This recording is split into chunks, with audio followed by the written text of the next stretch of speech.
সুপ্রভাত বন্ধুরা, আজ হলো 27 সেপ্টেম্বর শনিবার। আজকের সকালের অসম তথা সমগ্র বরাক উপত্যকার বিশেষ বিশেষ খবরগুলি হলো: ফের শ্রীভূমি জেলায় বিএনএসের 163 ধারা জারি। শ্রীভূমির জেলা ম্যাজিস্ট্রেট শুক্রবার ভারতীয় নাগরিক সুরক্ষা সংহিতার 163 ধারার অধীনে এক আদেশ জারি করে জানিয়েছেন যে আসন্ন দুর্গাপূজা উৎসবের সময়ে জেলায় জনমনে শান্তি সম্প্রীতি ও আইন শৃঙ্খলা পরিস্থিতি বিঘ্নিত হওয়ার সম্ভাবনা রয়েছে। তাই জেলায় আইন শৃঙ্খলা পরিস্থিতি স্বাভাবিক এবং জনমনে শান্তি সম্প্রীতি বজায় রাখতে তাৎক্ষণিক ব্যবস্থা গ্রহণের প্রয়োজনীয়তা রয়েছে। এর পরিপ্রেক্ষিতে ভারতীয় নাগরিক সুরক্ষা সংহিতার 163 ধারার অধীনে জারি করা জেলা ম্যাজিস্ট্রেটের আদেশ অনুসারে আগামী 29 সেপ্টেম্বর থেকে 3 অক্টোবর পর্যন্ত সমগ্র শ্রীভূমি জেলায় বিনা অনুমতিতে কোনো ধরনের বন্ধ, র্যালি, স্ট্রাইক, ধর্ণা প্রদর্শন করা যাবে না। এই আদেশ তাৎক্ষণিকভাবে সমগ্র শ্রীভূমি জেলায় বলবৎ হয়েছে। আদেশ অমান্যকারীর বিরুদ্ধে সংশ্লিষ্ট আইন অনুযায়ী কঠোর ব্যবস্থা গ্রহণ করা হবে বলে জানানো হয়েছে। এদিকে দুর্গাপূজা সুষ্ঠু ও শান্তিপূর্ণভাবে সম্পন্ন করতে এবং যে কোনো জরুরিকালীন পরিস্থিতিতে যোগাযোগের জন্য কন্ট্রোল রুম চালু করা হয়েছে। এতে জেলা আয়ুক্ত কার্যালয়ে কার্যকরী থাকা কন্ট্রোল রুমের নম্বর হচ্ছে 03843265144। পাশাপাশি পুলিশ বিভাগের কন্ট্রোল রুমের চলবাস নম্বর 8099662275 এবং অগ্নি ও জরুরিকালীন পরিষেবার জন্য যোগাযোগ করতে কন্ট্রোল রুমের নম্বর হচ্ছে 03843262101। পরবর্তী খবরে যাওয়ার আগে অবশ্যই ভিডিওতে একটি লাইক করুন এবং চ্যানেলটি সাবস্ক্রাইব করে পাশের বেল আইকনটি বাজিয়ে রাখবেন। আর ফেসবুক পেজটি ফলো করে ভিডিওটি অবশ্যই শেয়ার করবেন যাতে সঠিক তথ্যগুলো সবার কাছে পৌঁছাতে পারে। শিলচরে প্রশাসনের জোরদার অভিযান, অবৈধ মদ বাণিজ্য ও এলপিজি ব্যবহারে গ্রেফতার সহ বাজেয়াপ্ত।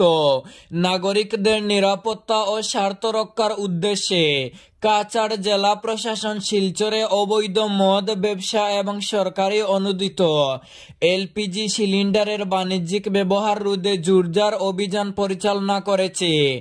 জেলা আয়ুক্ত মৃদুল যাদব আইএস এর নির্দেশে একাধিক স্থানে সমন্বিত অভিযান চালানো হয়, যেখানে প্রশাসনের পক্ষ থেকে স্পষ্ট বার্তা দেওয়া হয়েছে যে নাগরিক কল্যাণে হুমকি সৃষ্টিকারী কোনো বেআইনি কর্মকাণ্ড কোনোভাবেই বরদাস্ত করা হবে না।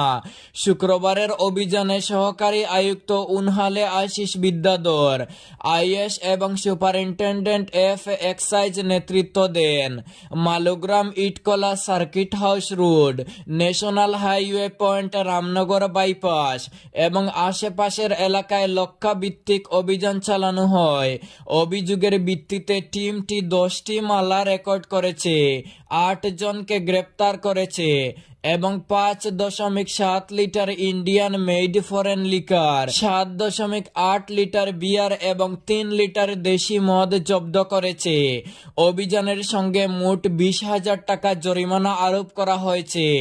উল্লেখ্য, গত মঙ্গলবার প্রশাসন শিলচর পৌর নিগম, ইন্ডিয়ান অয়েল কর্পোরেশন এবং অনুমোদিত এলপিজি বিতরণকারী সংস্থাগুলোর সঙ্গে সমন্বয় করে হোটেল ও রেস্তোরাঁগুলোতে অভিযান চালায়, যেগুলোতে অনিয়ম করে সরকারি এলপিজি সিলিন্ডার বাণিজ্যিকভাবে ব্যবহার করছিল।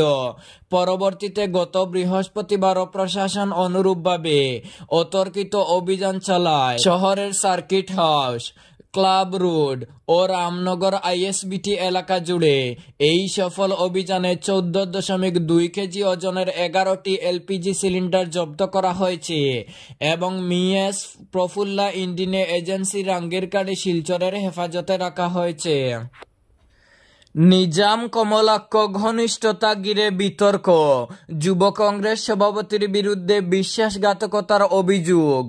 কংগ্রেসের ভিতরে ইঁদুর, যুব কংগ্রেস সভাপতির বিতর্কিত ছবি ঘিরে তীব্র জল্পনা। করিমগঞ্জ জেলা যুব কংগ্রেসের সভাপতির ভূমিকা নিয়ে ধোঁয়াশা, প্রশ্ন উঠছে দলের আনুগত্য নিয়ে। করিমগঞ্জ জেলা যুব কংগ্রেস সভাপতি নিজাম উদ্দিনের একটি ফেসবুক পোস্ট ঘিরে রাজনৈতিক মহলে শুরু হয়েছে চাঞ্চল্য। তিনি সদ্যই নিজের ফেসবুক প্রোফাইলে এক সময়ের কংগ্রেস নেতা এবং বর্তমান সময়ে কংগ্রেস বিরোধী হিসেবে পরিচিত বরাক উপত্যকার প্রভাবশালী মুখ কমলাক্ষ দে পুরকায়স্থের সঙ্গে একটি ছবি পোস্ট করেন। এই ছবি প্রকাশ্যে আসতেই জেলা কংগ্রেসের অন্দরে শুরু হয়েছে জল্পনা কল্পনা ও তীব্র অসন্তোষ।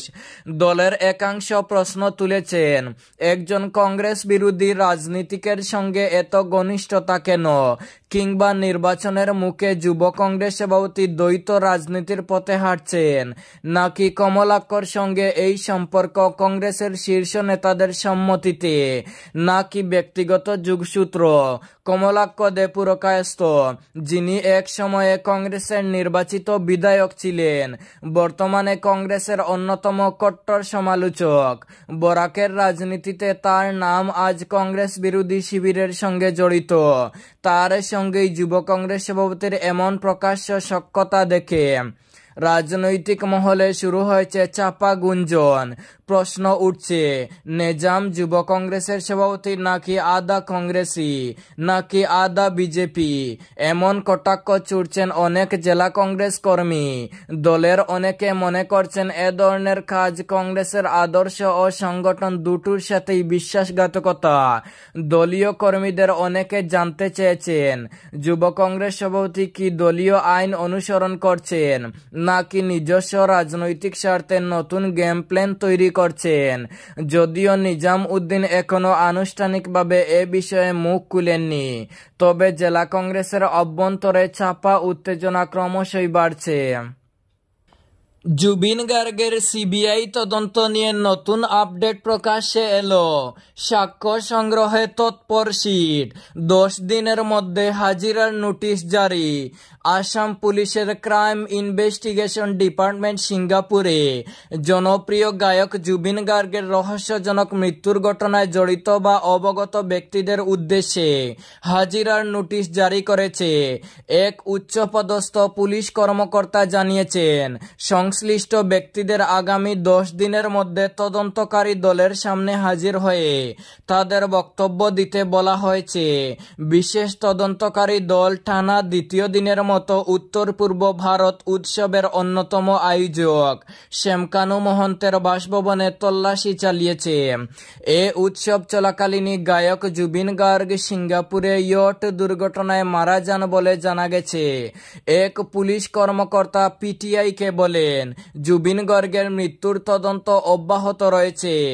আজ আমরা তার মৃত্যুর সময় উপস্থিত অথবা ঘটনার সম্পর্কে জানেন এমন সকলকে আইনি নোটিশ পাঠিয়েছি। তাদের 10 দিনের মধ্যে এসে বক্তব্য দিতে বলা হয়েছে। এর আগে গায়কের ব্যক্তিগত ম্যানেজার সিদ্ধার্থ শর্মা ও সহশিল্পী শেখর জ্যোতি গোস্বামীর বাড়িতেও তল্লাশি চালানো হয়েছে। 19 সেপ্টেম্বর সমুদ্রে ডুবে যাওয়ার সময় শর্মা ও গোস্বামী গায়কের সঙ্গে ছিলেন বলে জানা যায়। তদন্তে এখন সিঙ্গাপুরে বসবাসকারী অসমীয়া সম্প্রদায়ের সদস্যদের দিকেও নজর দেওয়া হচ্ছে, যারা ওই ইয়ট ভ্রমণে উপস্থিত ছিলেন বলে দাবি করা হয়েছে। ইতিমধ্যে গুয়াহাটি স্থিত সিআইডি দফতরে একাধিক শিল্পী ও সাংস্কৃতিক ব্যক্তিত্বের সাক্ষ্য রেকর্ড করা হয়েছে। 10 সদস্যের এই সিটের নেতৃত্বে রয়েছেন স্পেশাল ডিজিপি এমপি গুপ্ত। রাজ্যের মুখ্যমন্ত্রী হিমন্ত বিশ্ব শর্মা পূর্বেই ঘোষণা করেছিলেন যে এসআইটি এর তদন্তে সন্তুষ্ট না হলে রাজ্য সরকার সিবিআই তদন্তের সুপারিশ করবে। হাইলাকান্দিতে জুলাই মাসের আটা বরাদ্দ। হাইলাকান্দি জেলায় খাদ্য সুরক্ষার জুলাই মাসের আটা বরাদ্দ করা হয়েছে। জেলা কমিশনার এক বিজ্ঞপ্তিতে জানিয়েছেন যে প্রায়োরিটি হাউস হোল্ড কার্ড প্রতি 1 কিলোগ্রাম 525 গ্রাম করে এই আটা বন্টন করা হবে। আগামী 30 সেপ্টেম্বরের মধ্যে এই আটা উঠাতে বলা হয়েছে। প্রধানমন্ত্রী আবাস যোজনা থেকে বাসাইল ব্লকের শিবেরচক গ্রাম পঞ্চায়েতের প্রায় 70% গরিব ও প্রাপ্য পরিবার বঞ্চিত। এই অভিযোগে বৃহস্পতিবার সন্ধ্যায় বাসাইল বাজারের নাগরিক সুরক্ষা মঞ্চের উদ্যোগে একটি প্রতিবাদী সভা অনুষ্ঠিত হয়। সভায় অংশগ্রহণকারী সাধারণ মানুষ ও সমাজকর্মীরা জোরালোভাবে ক্ষোভ প্রকাশ করেন এবং প্রকল্প বাস্তবায়নে অনিয়ম ও দুর্নীতির অভিযোগ তুলেন। সভায় বক্তারা জানান, যারা দিন আনে দিন খায়, কৃষি ও ক্ষেত কামার করে কোনো রকমে জীবন চালাচ্ছেন, তাদের নাম নেই আবাস যোজনার তালিকায়, বরং অনেক বিত্তশালী পরিবার যাদের ইতিমধ্যেই পাকা ঘর রয়েছে, তারাও একাধিকবার এই প্রকল্পের সুবিধা পেয়েছেন।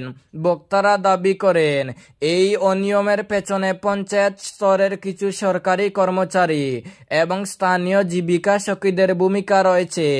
বিশেষ করে জীবিকা সখী শাহানারা বেগম ও তার সহযোগী মুজিবুন নেছার বিরুদ্ধে স্বজন পোষণ, আর্থিক লেনদেন ও তথ্য গোপনের অভিযোগ উঠে আসে। সভা চলাকালীন একাধিক অভিযোগকারী জানান, প্রকল্পের নাম অন্তর্ভুক্ত করতে চাইলে ঘুষ চাওয়া হয়েছে, আবার কারো কাছে জব কার্ড না থাকায় তাদের বাদ দেওয়া হচ্ছে, অথচ এই কার্ড তৈরির জন্য আর্থিক দাবি করা হয়েছে। এতে পঞ্চায়েতের কিছু প্রতিনিধিদের জড়িত থাকার অভিযোগও উত্থাপিত হয়। এক দরিদ্র মহিলা সভায় বলেন, আমার নাম যখন তালিকায় এসেছে তখন টাকা চাওয়া হয়েছে, টাকা না দিতে পারায় আমার নাম বাদ পড়ে গেছে। নাগরিক সুরক্ষা মঞ্চ এই দুর্নীতির বিরুদ্ধে জোরালো অবস্থান গ্রহণ করেছে। সবাই সিদ্ধান্ত নেওয়া হয়, প্রতিটি ওয়ার্ডে গিয়ে প্রকৃত বঞ্চিতদের কাছ থেকে স্বাক্ষর সংগ্রহ করা হবে এবং তাদের জিও ট্যাগিংয়ের মাধ্যমে পুনরায় প্রকল্প অন্তর্ভুক্ত করার জন্য দাবি জানানো হবে। এই ছিল আজকের সকালের বিশেষ খবরগুলি। ভিডিওটি অবশ্যই লাইক এবং শেয়ার করে দেবেন এবং চ্যানেলটি সাবস্ক্রাইব করে পাশের বেল আইকনটি বাজিয়ে রাখবেন, যাতে সঠিক তথ্যগুলো সবার কাছে পৌঁছাতে পারে।